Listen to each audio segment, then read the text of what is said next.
Thank you very much. And thank you, especially the organizers, for the invitation. It's a pleasure to be here. It's not the first time, although the auditorium has changed.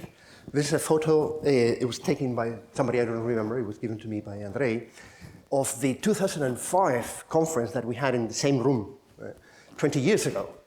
Some of you were here, so you might remember. It was a fantastic conference. And definitely when Sebastian told me we're going to do it again 20 years after, I thought it was a great opportunity to come back and tell you what has changed since that conference.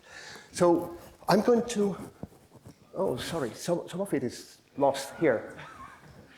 Okay, very briefly the outline. I'll give you some hints as to the connection between inflation and some fundamental physics. I think nowadays, of course, since inflation is supposed to happen at such high energies, we tend to dissociate it from the standard model. But that's just a prejudice. I think things have changed since the LHC, and the fact that we haven't seen supersymmetry or any other thing beyond the standard model gives us confidence that we should try to extend all that we know in particle physics, that is, the standard model of particle physics, to the Planck scale. We know that if we do RG equations, indeed, this can be extended. There's just a narrow window where we can do this, and if you take this for granted, then perhaps even the Higgs can be the inflaton. But of course, a single Higgs with its own self-coupling is not enough. You need something like a non-minimal coupling to gravity.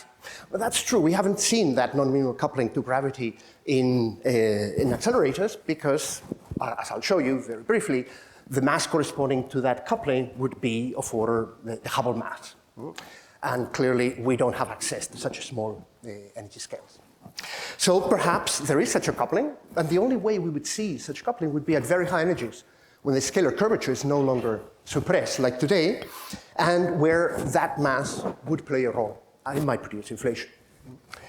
Okay, notice that when we discuss primordial black holes, we tend to believe that this goes all the way to minus infinity, but it's not quite true. 1971, Hawking proposed it for the first time. And actually, it's quite interesting because it was the thought of primordial black holes which prompted him to think about Hawking radiation. What would happen with such a small object? So primordial black holes were before the 1974 paper on Hawking radiation. So it was a promised land. Now, of course, since then, there's been plenty of developments. Among others, our first paper, 1996, where we realized, together with Andrei Linde and David Watts in the audience, that we could produce them from inflation. We just needed some special type of dynamics deep inside our horizon. That means way after the 65 E4 that would determine the anisotropies in the CMB. So we actually predicted, for certain values of parameters, these black holes may constitute all of the dark matter in the universe. And we were prompted there, or suggested, by the Macho results, which showed like half a solar mass objects could be between us and the LMC. Okay? So this is what prompted us observationally. And of course, the dynamics of those models changed since then. I'll go through it very briefly. But remember, there's something that I remember from Steven Weinberg saying, our problem is not that we take our theories too seriously, but that we don't take them seriously enough. And indeed, we didn't work on this for 10 or 15 years, until, together with Sebastian Claes in 2015, January 2015, so before the measurements of LIGO of the coalescence of two black holes, which changed our field and initiated the astronomy with gravitational waves, which nowadays is such a tremendously productive field of interest in astronomy and in fundamental physics, we realized that primordial black holes didn't have to have just a single mass scale, like 0.5 solar masses, to explain the Macho results. They could have a very wide range of masses, and moreover, they could be clustered. So already from 2015, we were suggesting those primordial black holes have a much more complicated dynamics in their origin, and they could have very different phenomenology, like extended mass functions as well as clustering. And this might explain some of the constraints. That might erase many of these constraints, as I will go through. In particular, in that paper, we said primordial black hole binaries should emit gravitational waves and would be detected by LIGO cycle a few months after we had the first, that is in September of that same year. And primordial black holes forming as a fraction of dark matter should emit gravitational waves. And this should give not just events, but also a gravitational wave background. And we're still searching for the gravitational wave background. But there might be hints at nanograph, and I'll go very briefly over it. So, what's the whole point? I'm sorry about the nature. Sorry? No, because in the PDF I won't be able to show the movie. Don't worry, people can follow what potential is. So, this is the only thing we need. Either you have a two-field model where you have a field like the inflaton, slowly rolling down and encounters a symmetry breaking field, and then you go to the minimum of that symmetry breaking potential. So that is, if you cut through the dashed line and you make it at right angles, or in single field, if you have something like a quasi-inflection point.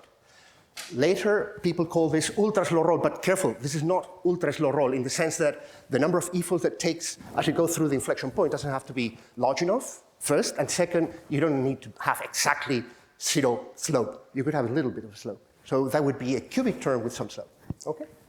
So this would induce this difference. Rather than having a very short peak like we had with Andre and David, we would have a broad short.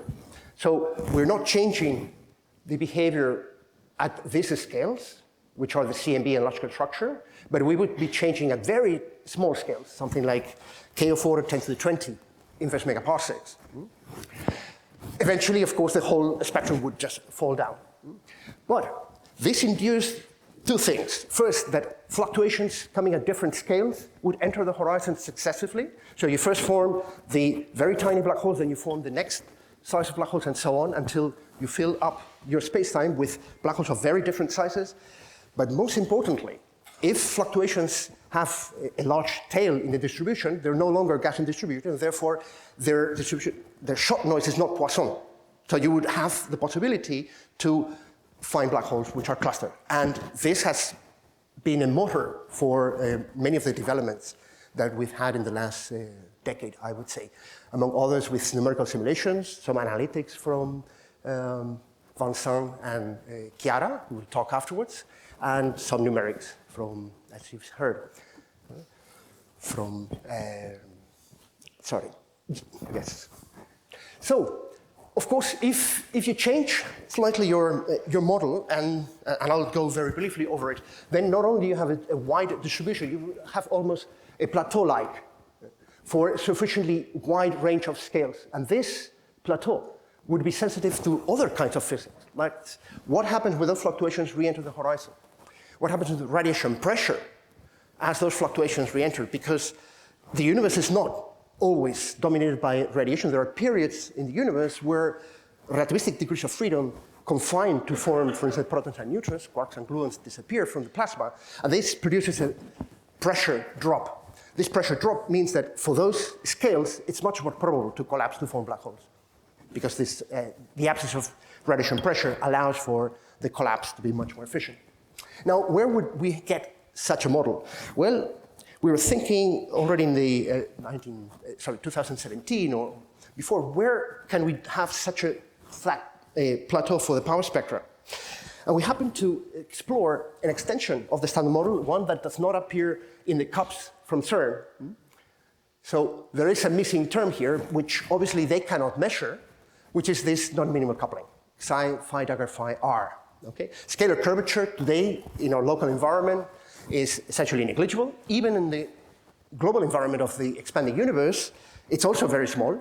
The scalar curvature today is proportional to h naught squared, and you put here the corresponding mass from h naught, 10 to the minus 33 electron volts, you get something for that mass contribution 10 to the minus 32 eV. It's clear that we would not see such contribution to the Higgs mass.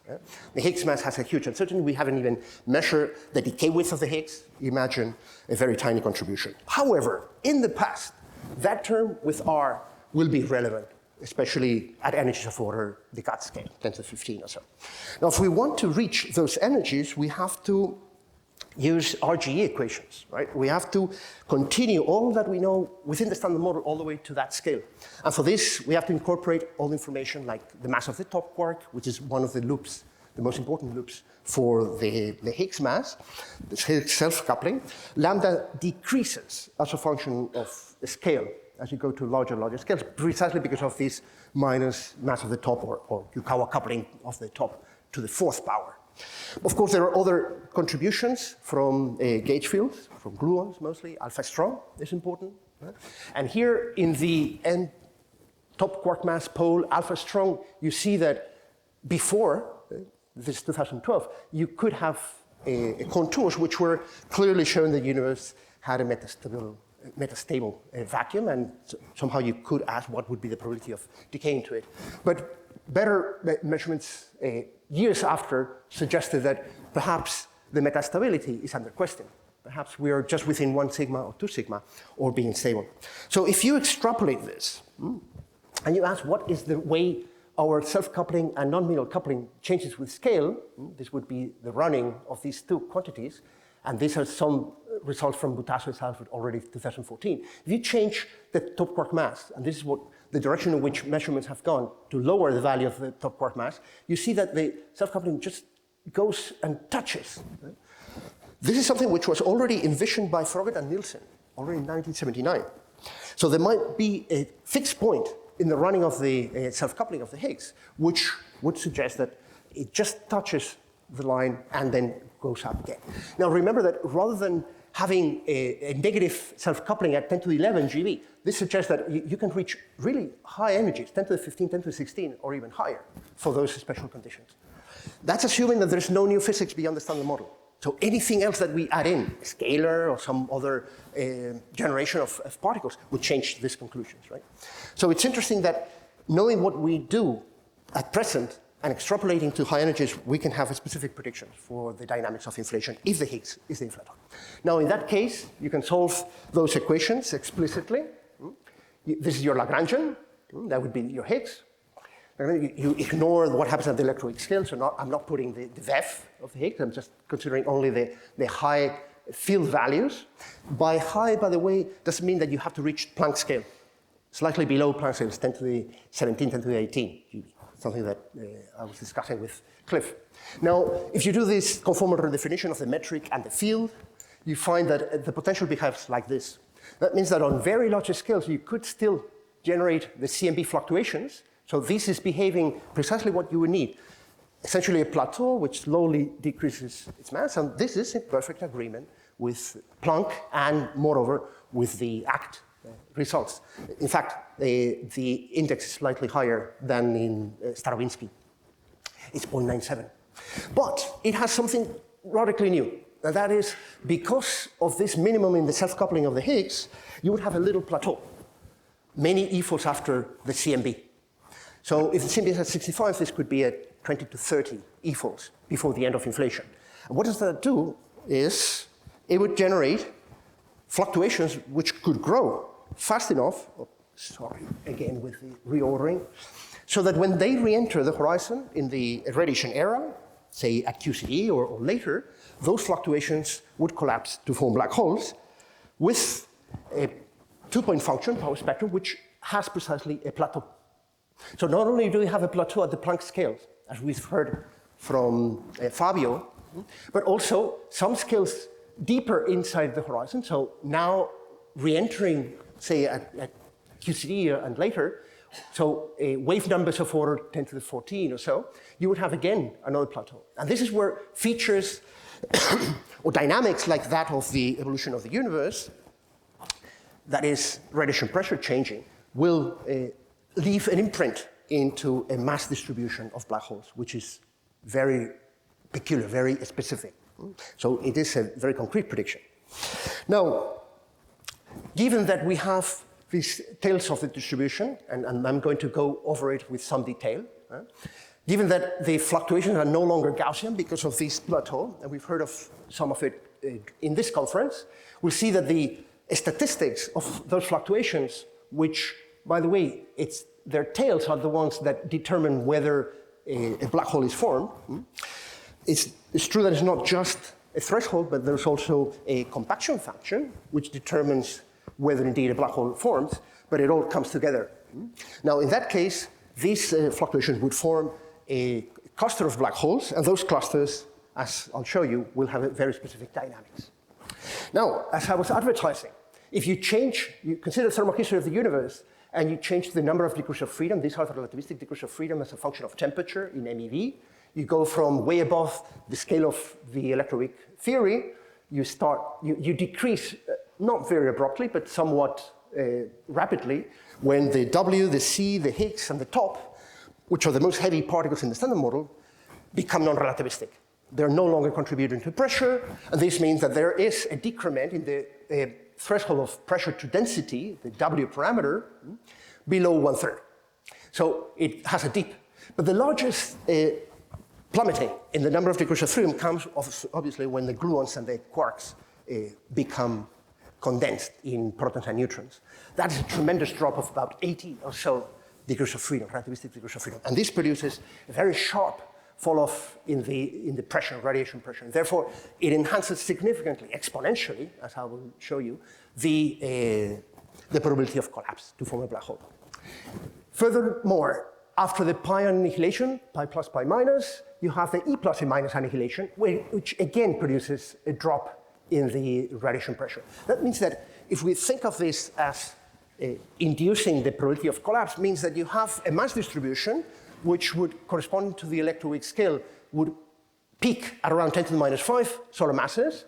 From the QCD scale, it would peak around 2 solar masses. From pi plus, pi minus, around 50 to 70 solar masses. This is not a sharp peak, this is more like a shoulder, and it will matter for what I will say about primordial black holes seen by by Ligo Virgo and Cabra, and at E plus, E minus at the level of 10 to the 6 solar masses.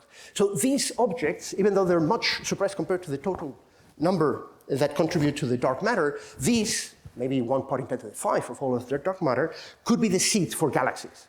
And this is something that we can test by looking at very high redshift, how do galaxies form, and especially if we can use, say, for instance, the James Webb Space Telescope, see how they're distributed in space, and whether those black holes could indeed have been the seeds for galaxies.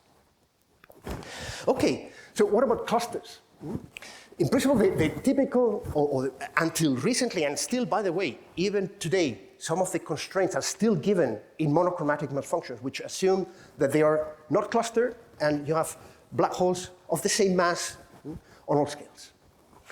If you assume this scenario, where black holes are uniformly distributed, and they only cluster according to dark matter, just following the fluctuations that re-enter the horizon, then the constraints are so strong that it would rule out the model. But every time we have new constraints, except those which take as assumption that they are clustered, are just giving another nail in the coffin. We know that that model doesn't work. Why is still trying to convince people that primordial black holes do not exist is sticking to that model? Now, if on the contrary, you consider that black holes not only have a different mass distribution, but also they are clustered in a broad range of masses, then, arising, by the way, by non-Gaussian tails, then that distribution is perfectly in agreement with all observations that we know today, all the way from CMB, spectral distortions, to microlensing events, etc. And I'll show you some of those constraints. Okay, so what about these non-Gaussian tails that I was mentioning? You've heard before from Angelo and others, if you have quantum diffusion, then the fields are no longer distributed like a Gaussian random field. You start to feel the interactions, in this case with the background, and this modifies the way the PDF, the full PDF of the curvature fluctuations, evolves as a function of time. And you see that as you go from very large scales where quantum diffusion is not sufficiently important into this plateau, you see that you go from a Gaussian distribution and very slowly start introducing larger and larger non-Gaussians until there's a moment where quantum diffusion dominates and you start producing this kind of tails. And these are the tails that, together with Vincent and José María Izquierda, we understood already in 2019 might be the most relevant part for the production of primordial black holes. Because I was saying it's only the tails that determine the probability of collapse to form a black hole.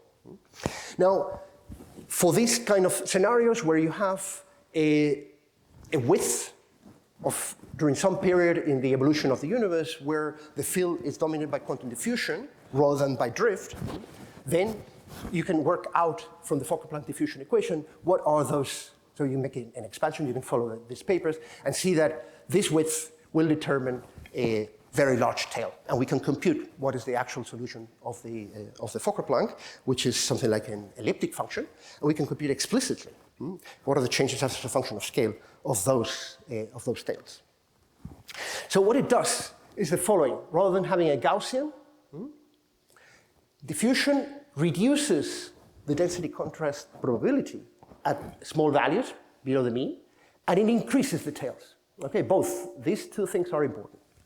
So you can work out, there are exact elliptic functions for certain approximations of the potential. As I said, this quasi-inflection point with a linear growth. And you see that the FNL expansion is not enough. This is very non-perturbative, so you can compute how FNL changes as a function of scale. And they move more like log normal distributions. The closest, this function, the gray line is more like a log normal. So it behaves closer than a log normal than an FNL approximation. So what do we predict? We predict that there should be large halos, that would correspond to cold dark matter perturbations that will collapse to form galaxies and further on clusters of galaxies at very high redshifts. That means that we are starting large-scale structure much earlier than you would have otherwise with ordinary cold dark matter, particle cold dark matter. Among others, you see that the cluster abundance increases significantly as a function of redshift.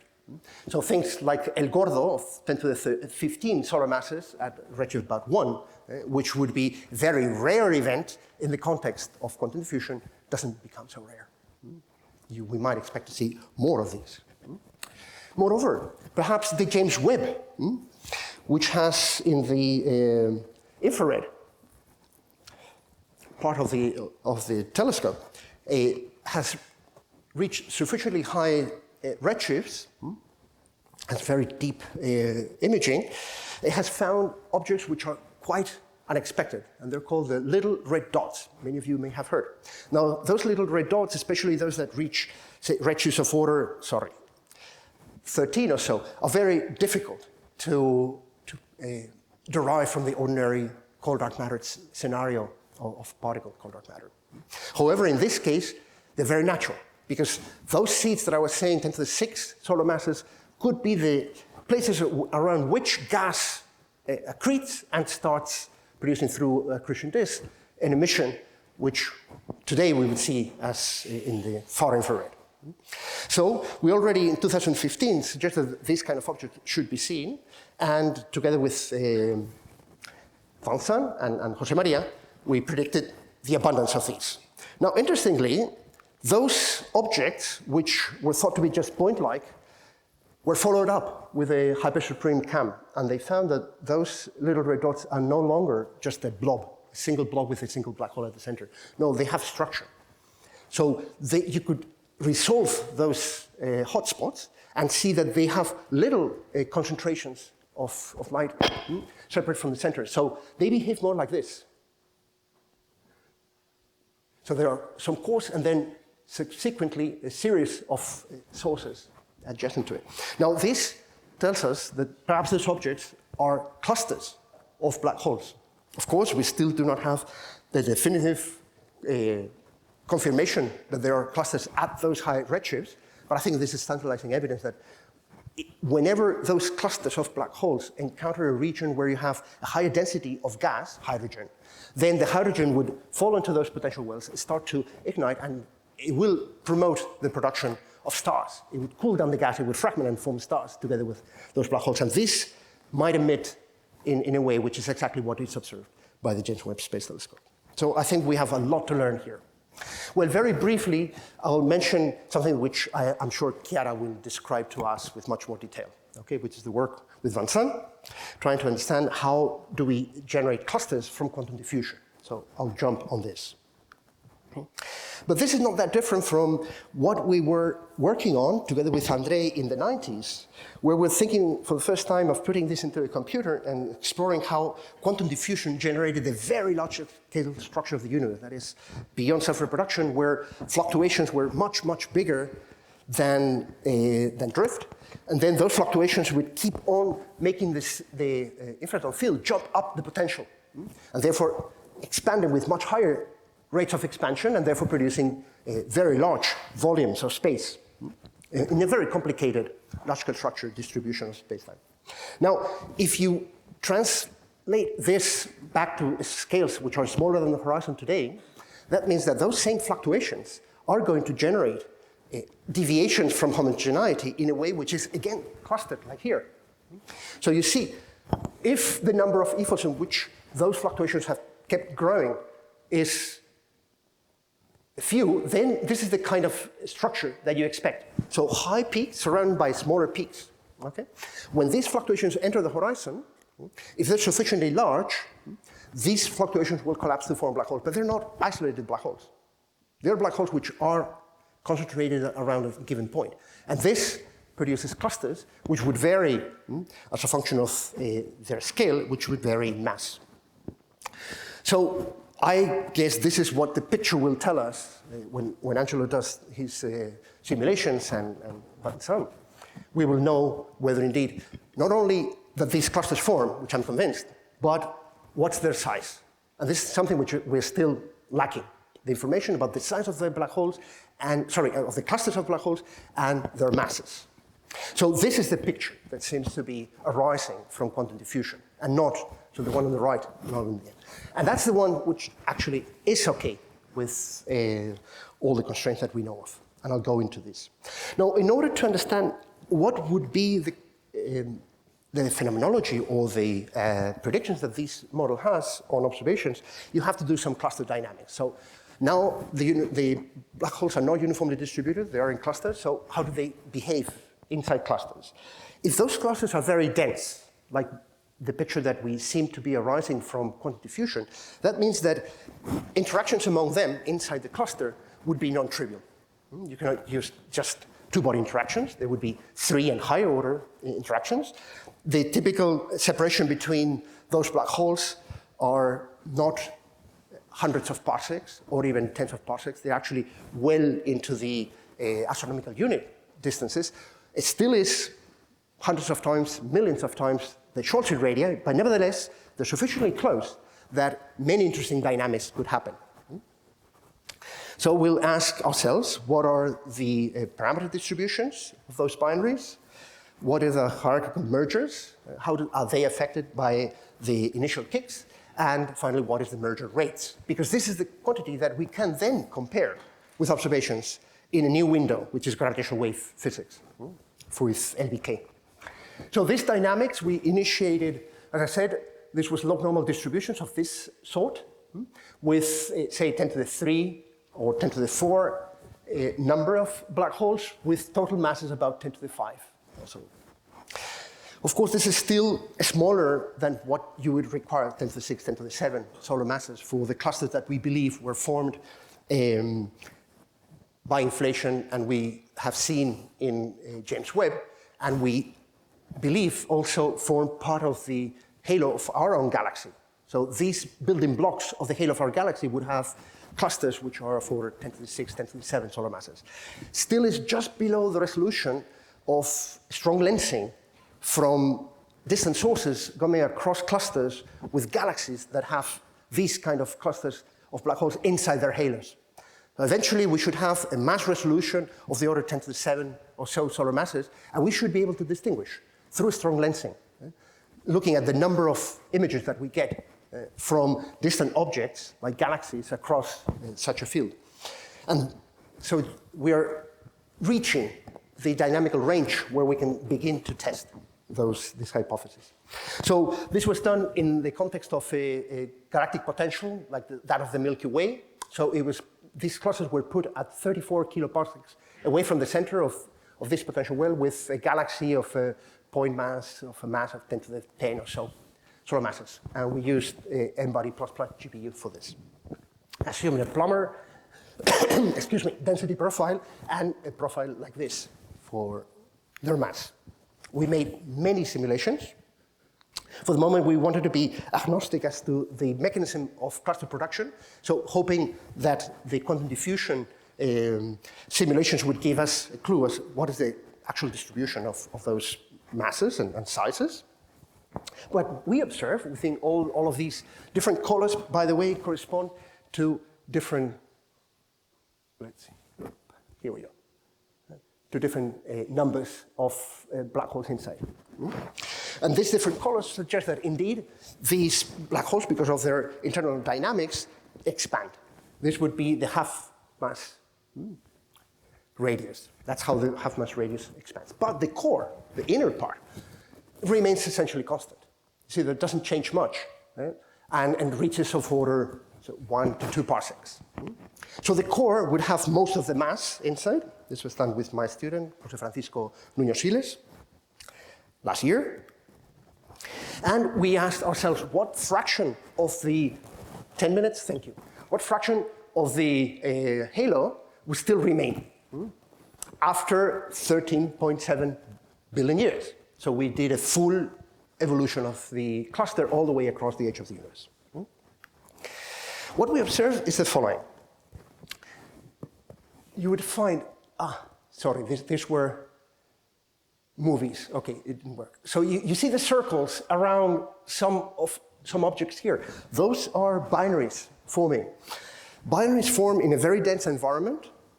They start orbiting each other. They emit a little bit of gravitational waves, but then some third body comes in and breaks the binary.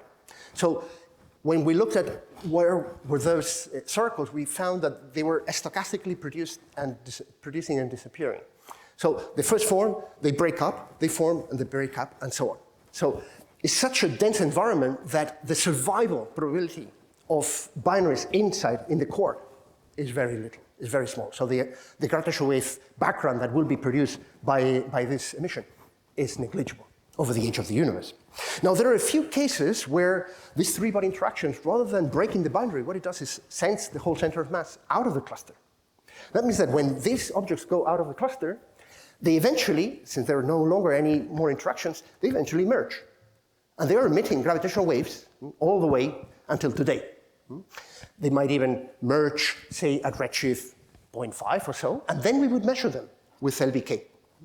So this scenario suggests that while those black holes are forming, those binaries of black holes are forming, some of them would still remain within the cluster, but most would just simply go out. And there's a fraction that will go out. Of course, we want to ask, what is the mass distribution for those that go out? Do they exactly follow the primordial mass distribution? And we found that no, that's not true. What we find is that, well, let me go beyond that, is that the binaries, right, this is the initial mass function with a delta, with some width. You see that the binaries come from the tail of the distribution. Only the most massive still remain, and only the most massive remain attached. And when they are thrown out, that's why we call them the escapers, binary escapers should be read above. Then you would see that only those which have much larger masses would actually form the binaries and be seen. The same happens with this merger and accretion model, where it has a peak at 10 and then a long tail. You see that, again, it's only the tail, and it peaks at a completely different place, right? It's about 2 times as large. The mass, the mean mass of the distribution of black holes would actually form binaries which escape the cluster. And if you ask what is the mass ratio, what's the typical ratio between the mass of the secondary black hole compared to the primary, you see that it does not distribute uniformly in Q, but it has a peak at around 0.8. And that's precisely what we observe with LBK. And it was not put in by hand, it's a result of the selection, the post-selection of the binaries that escaped. Moreover, we found that inside the clusters, if they're sufficiently dense, then you would not find hierarchical mergers. That is, you don't find first some black holes, which afterwards these black holes encounter another of those binary mergers and merge themselves. The probability of those occurrences is way suppressed because of the very dense environment and kicks, which does 2 things. First, break other binaries, and finally they get very sharp kicks out of the, much bigger than the escape velocity, out of the clusters. So it's very difficult to remain within the cluster to merge again. So hierarchical mergers are not seen Finally, what are the merger rates? And these are for the 4 different scenarios that we were considering with different widths. So this is 0.5, 1, and 1.5. For those that have this tail that I was describing before, many of the binaries actually do finally merge before the edge of the universe. This point is the edge of the universe, this vertical bar. In other models where you have a very thin width, you see only a very small number before the edge of the universe. Typically, most of those binaries that are formed and escape take many times the edge of the universe to merge. So it would be very unlikely that we would see those with LBK. Essentially, for this M&A, you see that only a small fraction actually do merge before the edge of the universe. This would be the time they form, when the binary escaped from the cluster, and the time when the escape binary merged. And you see that there's a handful of those, okay, for some models. But their distribution in terms of semi-major axis and eccentricity, which is what will tell you when would they merge, of course, once they've been thrown out of the cluster, just following Petash's formula, has this distribution in the semi-major axis in astronomical units of the order of 10 to the minus, so around 0. So log of 10 around 0.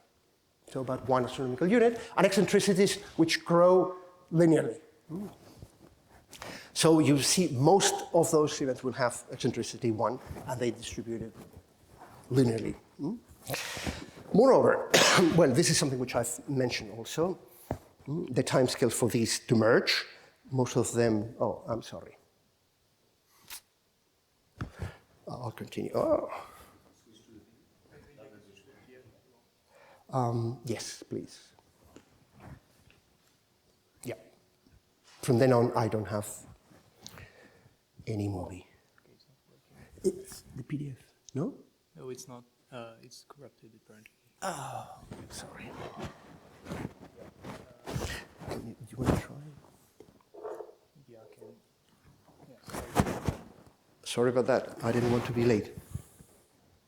Let's continue then with the PowerPoint. Yeah. I hope those figures. Well, we.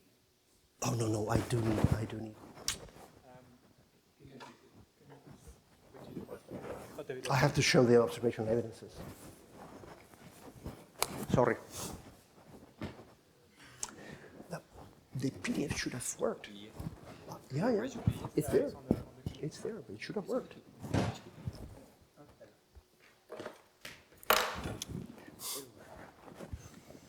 Sorry about that. I can keep on going. All right, so we seem to have a scenario, very well defined, with black holes arising in different mass bins, predominantly 10 to the minus 5, that would be planetary size black holes, few solar masses, that would be stellar black holes, 50 or 100 solar masses because of the pi plus pi minus, and then 10 to the 6 solar masses. Now, the ones around the peak, the solar mass and the 50 to 100 solar masses, are certainly in the mass range that we could probe with gravitational waves, because we have sensitivity from tens of hertz to kilohertz. That corresponds to Fischl frequency for objects of this size. So if we could follow the distribution of masses and rates of events and compare with the predictions, we have to be careful that there is a transfer function.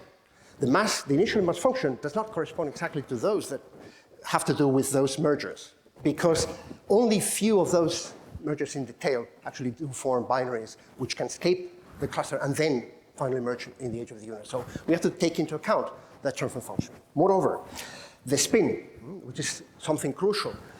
In the case of primordial black holes, the fact that the whole sphere of the horizon collapses to form a black hole, which has a radius which is essentially the same as the horizon radius, means that there's not much compression.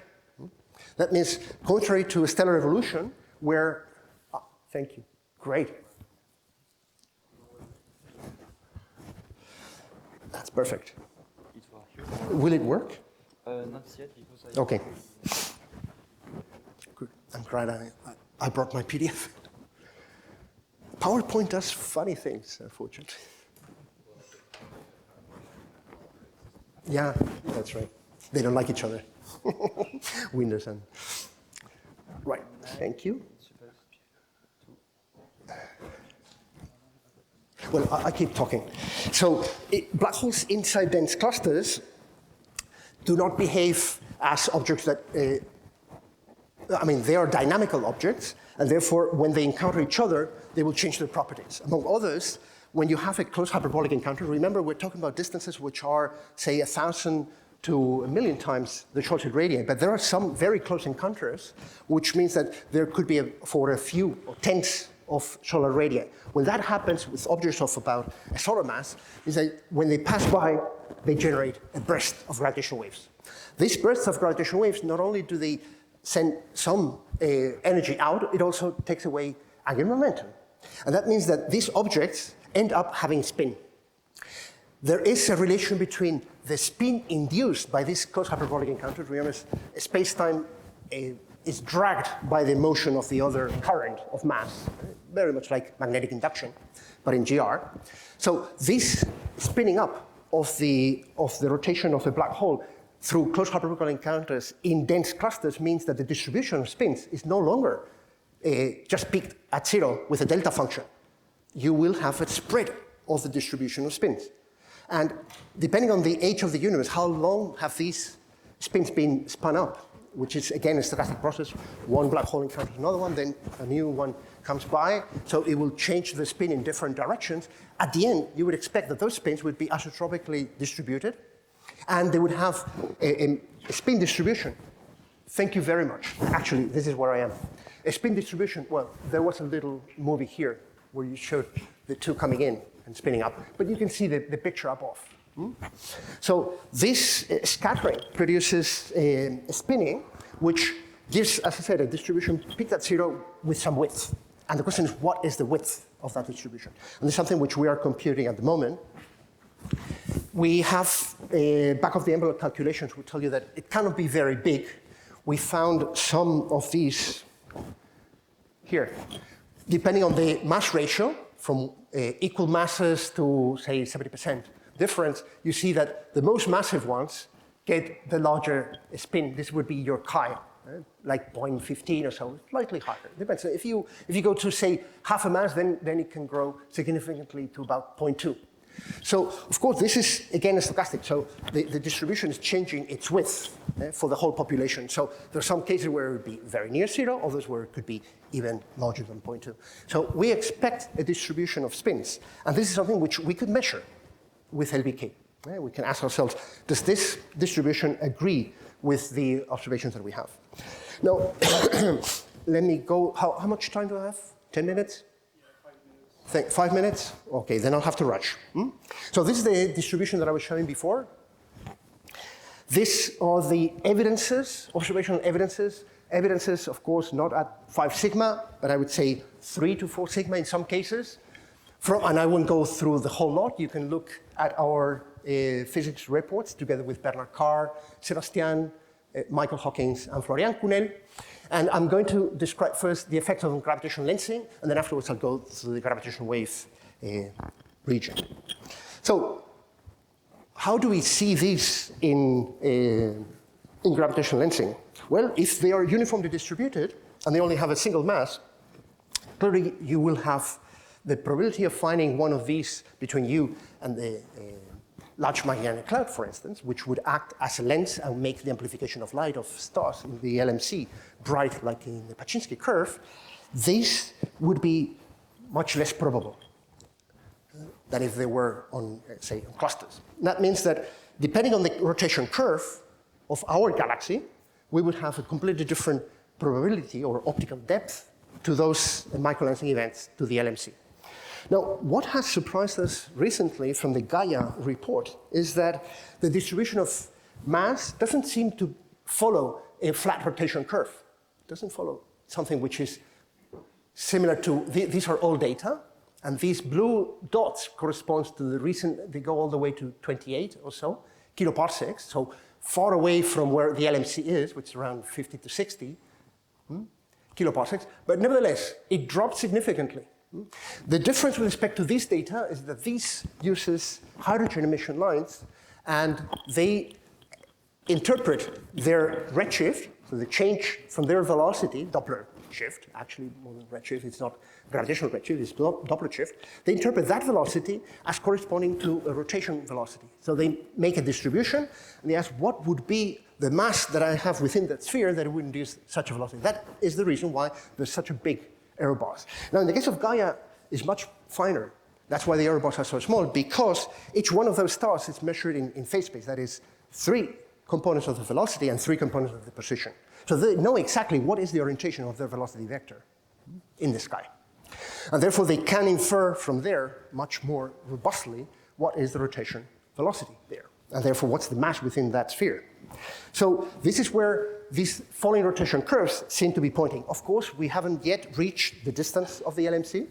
There are much fewer stars out to the LMC. So in the future, with Gaia data release 5, which is the final data release, we should be able to reach around 40 or so. At least see whether this trend continues or flattens out. Still to be seen. Now, why is this important? Because if the distribution of mass all the way to the LMC decreases rather than continues flat, like we seem to be seeing in other galaxies, then the probability of one of those black holes in the line of sight to produce a lensing decreases accordingly. So the optical depth to the LMC would be much, much smaller. And therefore, the constraints that are derived from the absence of such events would wash out their contribution to the primordial black hole content of the universe in dark matter. Okay, now, what we did with Michael Hawkins is reanalyze the macho constraints and the Eros constraints together, and found that the thermal history model that I was describing has, depending on spectral index differences, it's perfectly consistent with the Macho and Eros results. Soon after, the result from Ogle 4 came. Ogle 4, out of, say, 20 plus years of analyzing data, claimed that they could go to much larger masses because the light curve, the Paczynski light curve, would take longer for the light of a star to vary as a function of time, and therefore the larger your survey in time, the larger the mass that you can probe. However, they made a restriction to this type of sources that they were using. They were looking for red giants, which are variable stars, and this is the, V and V minus R plane, which is similar to the Hertzsprung-Russell diagram, where you see the main sequence stars, which are these objects, main sequence stars, which typically are stars like our sun, and the red giant branch, which is, they're typically much, much bigger stars. Okay, so you have to be careful with the actual light curve, because it's no longer a point source, which acts as lens. It's actually an extended source. And this changes the fact, because they are looking, they only have one band. By the way, this is one of the difficulties in their case. While Macho were very careful, Macho collaboration were very careful to be sure that these were achromatic events, so they would have been looking in blue and red to make sure that these were really following the equivalence principle, and therefore the light curve would correspond in both bands. Here they only looked at red objects. They only used one band. Lack of time, I guess, to get the light from those stars with their telescope for long enough. So in their case, in the Ogle case, they only have one band, and moreover, they were looking at objects which were rather extended. These are the objects that were seen by Ogle.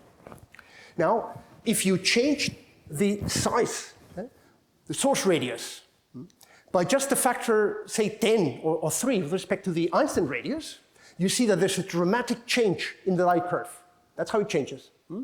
From, say, exactly a point source to one which has 1/10 of the shorter radius, or 1/3. That's 1/10, 1/3. So that means that if you impose that the light curve has to have exactly the Paczynski curve, you're missing many of these events. And they don't account for this. They don't tell you what's the efficiency because of the lack of consideration of the extended sources. Moreover, typically there are time gaps. They cannot go all the way, so they don't take data, they don't take data every day.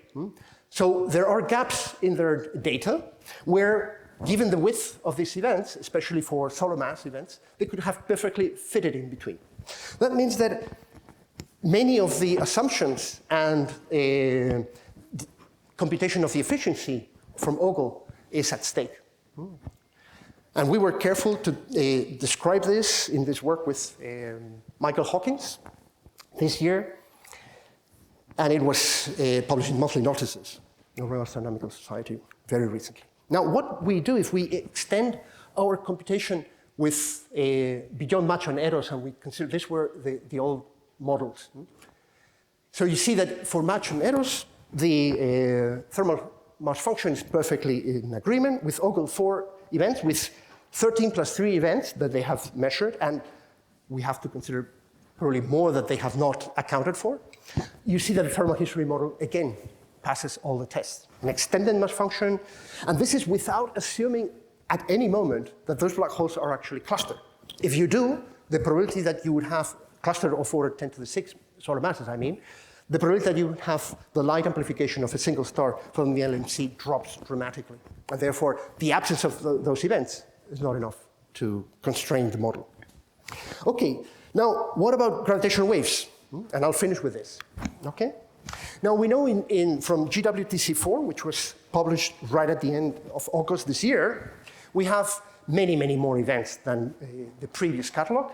We have about 300 events, okay? So we begin to do astrophysics with those gravitational wave events, okay?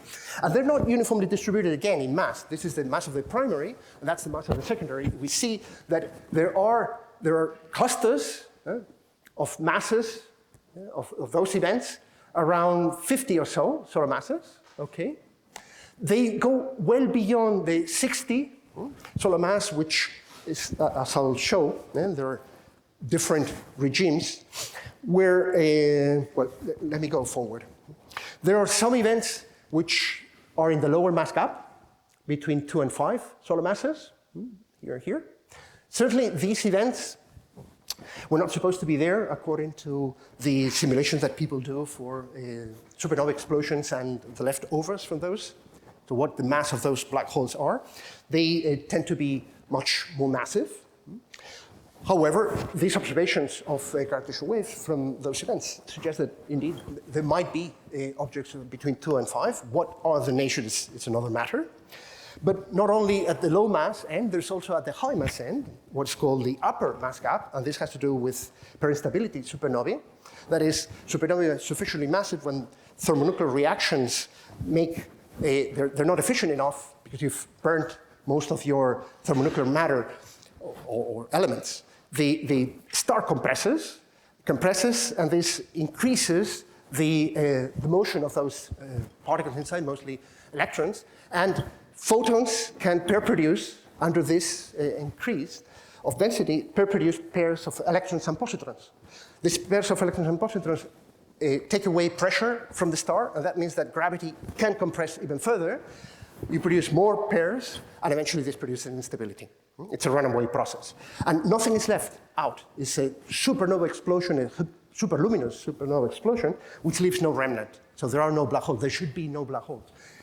Before, it was thought to be between 50 and 120, according to simulations. Now there's some uncertainty on the boundary, lower boundary, 50, 60, okay, with some fuzziness, and 120, 130. But certainly, something like 100 solar masses, which we've measured, and not just one, many of these, is completely unaccounted for with stellar evolution. So where do these come from? We don't know. I'm not claiming that they are primordial black holes. I'm just saying, careful, we have to understand much better the stellar distribution. Moreover, we find many asymmetric binaries, even some that have, look, the diagonal would correspond to Q equals 1, right? So this is like 0.09 in Q. So that means you have more than an order of magnitude difference between the mass of an object of a primary respect to the secondary. That is extremely difficult to generate in astrophysical systems where you have mass transfer between stars before they collapse to form black holes. So if they do come from binary stars, evolution which finally gave rise to a binary of black holes, which eventually merge and we measure, then they would not have such a large mass ratio. And nevertheless, they're there. And we do find a distribution of masses, okay, that's in another image, which agrees with what we would expect from a black hole cluster. Moreover, the rate of events are not uniformly, again, in masses. There is a high peak at large masses. There is an interesting island of probability at low, so large mass ratio. This is what is observed in LBK, and the result from the astrophysics analysis of the data from LBK in GWTC4 will appear soon in the archive. And then there's a peak here, where we begin to populate. Moreover, talking about spins, we were saying that all of the objects that we have observed, and now we have not just 10 like GWTC1, we have 300 now. They are highly peaked around chi effective 0, but chi effective is this projected value of the effective angular momentum to a common spin of the binary. And this chi effective, if you have no spin, would be exactly 0, but it's a mass-weighted average. But if there is some spin, it would have some width. Moreover, the final spin of the black hole, of the merged black hole, according to general relativity, you have a conversion without any spin from angular momentum of the orbit into the final spin of the black hole, which is around 0.68 or so. And this is where it is observed. This is from GWTC3. There are a few events where Q is more than 1, like GW190814, which indeed gives you a final spin, which is what we plot here, which agrees perfectly with observations compared to the effective final spin. The others are clustered exactly where you would expect for objects that didn't have any spin, and whose Q, maximum Q, is around 0.8. So it's a nice prediction from the scenario I was describing, which is observed in LBK. That was described similarly there. So the spin distribution seems to be peaked at 0 for the secondary spin and have a width which is about 0.2 for the primary spin. And moreover, there is a clear trend which suggests that the most massive black hole of the binary has the largest spin. Again, what you would expect from close hyperbolic encounters inside the dense clusters. Essentially the same thing. You see the distributions peaked at 0. Now, last 2 slides, sorry. There is some tantalizing hints that the sensitivity of LBK begins to be sufficiently good that we can begin to see subsolar mass events. There was a tag or a label in our general notices when we made alarms to the community to know whether the event was subsolar mass or not. And there has been a few of those events already alerted. Now, when we did the reanalysis of the timeline data, what were those events like and whether they were really subsolar or not?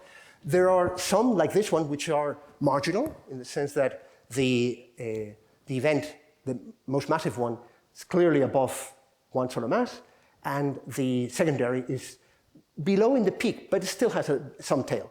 Now, if you go to the next GWTC3, you see that there are some events. They're still marginal in the sense that it only has signal-to-noise ratio of 8, okay? False alarm rate of only a few per year. So you would have here, there are some events that have masses in both the primary and the secondary significantly below 1 solar masses. Whether this is enough to convince you that there are funny compact objects below that mass is still, as I said, just a hint. I'm not claiming any evidence, okay?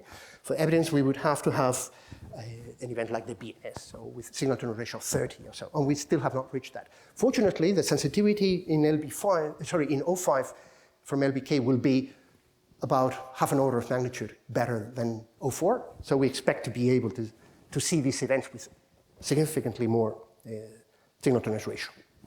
Okay, the future is bright because with the Einstein telescope, we should be able to probe this below solar mass range.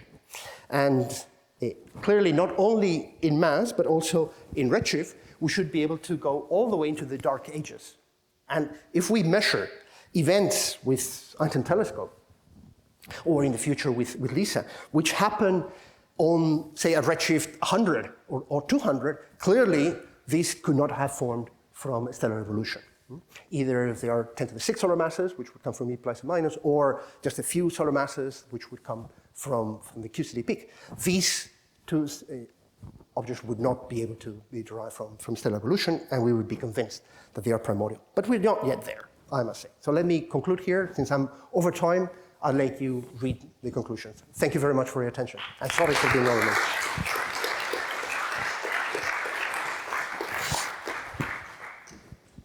Thank you for this very interesting talk. We just have a few, we are behind schedule, so maybe we can have just a few questions while we set up for Chiara. And I apologize for the technical difficulty that you Sorry, no, I apologize. So are there any questions? Hello, thank you for your talk. I learned a lot of things. I have a question on the uncertainties in terms of modeling. I mean, I don't know anything about the formation, especially when these things just cross the horizon. Are we clear on like how much uncertainty there is? I guess you use a threshold to determine, abundance and mass functions, things like that. What is the current uncertainty on these things, and how much does it impact the final prediction, given that these things are like exponentially sensitive? It's an excellent question. So clearly the field of primordial black holes has changed in the last decade or so dramatically. Okay, we've understood where the bottlenecks of our understanding were. And in fact, one of them was precisely what was the probability of collapse given a given radiation field or a plasma and giving a certain curvature fluctuation that re-enters the horizon. But this is something which you can follow with numerical relativity. In fact, people here, like Ilya, will tell us about it. So indeed, it is a crucial point because it might not be just a threshold in density contrast, like I was trying to convey here, but also it's much more complicated. It depends on the compaction function, depends on the shape of the actual perturbation, how does that collapse. Now that affects the probability of collapse, and therefore the mass of the object that forms. Another issue is, like we were discussing before, is where do they collapse? Are they nearby, or are they uniformly distributed, or Poisson distributed? And that is something which now we are beginning to learn that it was not as simple as we thought. Okay, that indeed these non-Gaussian features that we find in the PDFs of curvature fluctuations may affect precisely how those black holes are clustered. And that's how quantum diffusion and numerical simulation from Angelo and from Vincent do matter. Finally, there is this embodied codes which have to follow the evolution of those black holes once they form in the clusters, that you have to put the right initial conditions in terms of densities and velocities to make sure that we understand what is the final transfer function from the initial mass function to the function that we are supposed to measure with gravitational waves. It's true that we have much more information than we had, say, more than a decade ago, because we have a new window, and that's those of gravitational waves.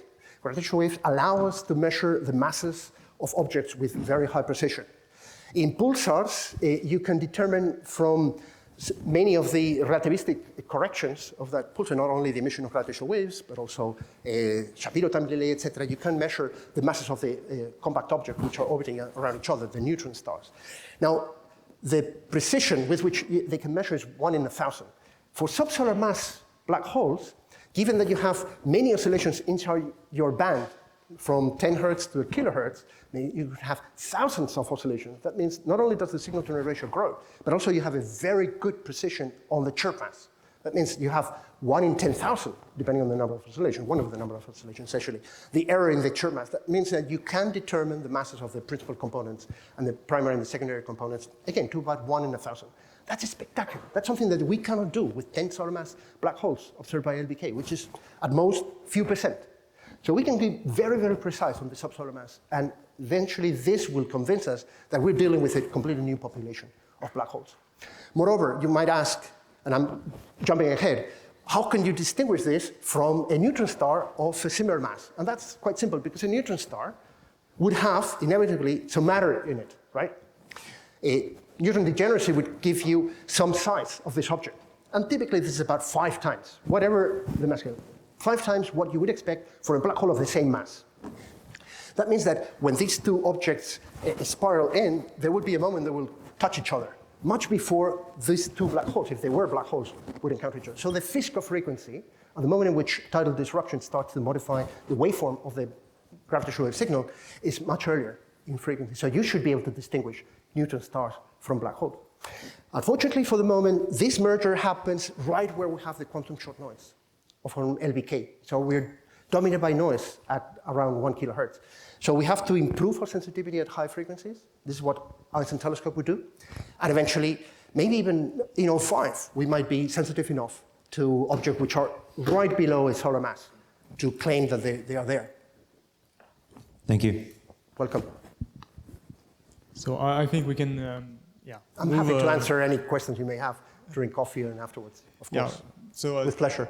Yeah, so I Thank think you. we can thank Juan again.